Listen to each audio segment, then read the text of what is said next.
Hello guys, কেমন আছো তোমরা? আশা করি ভালো আছো। তো শুরু করা যাক আজকের নতুন ভিডিও। আজকে আপনাদেরকে বলবো পৃথিবীর সব থেকে কিউট এবং সুন্দর প্রাণীগুলোর সম্পর্কে। Number 5, white baby Lama.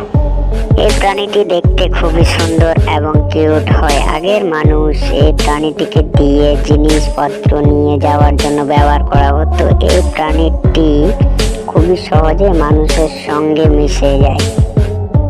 Python, এই প্রাণীটি অনেককে ভয় পায়, আবার অনেকে ভালোবাসে। এদের কয়েকটি প্রজাতি খুব সুন্দর এবং আকর্ষিত হয়। Number 3, white dolphin. ডলফিনটি প্রথমবার তাইওয়ানেতে কম জলে পাওয়া গিয়েছিল। এই ডলফিনগুলি সাধারণত 8 থেকে 9 ফিট পর্যন্ত হয়, আর এদের স্কিনের কালার হয় সাদা, এবং যখন এরা খেলা করে তখন এদের স্কিনের কালার হয়ে যায় গোলাপি। বিজ্ঞানের মধ্যে এখনো 75টি ডলফিন বেঁচে আছে। White peacock.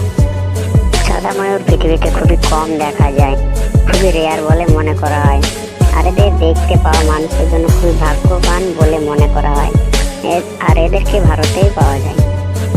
Number 1, hummingbird. পৃথিবীর সব থেকে ছোট পাখি। এরা 4.7 সেন্টিমিটার হয়, আর এদের ওজন হয় 1.95 গ্রাম। এই পাখিটি মৌমাছি থেকে একটু বড় হয়।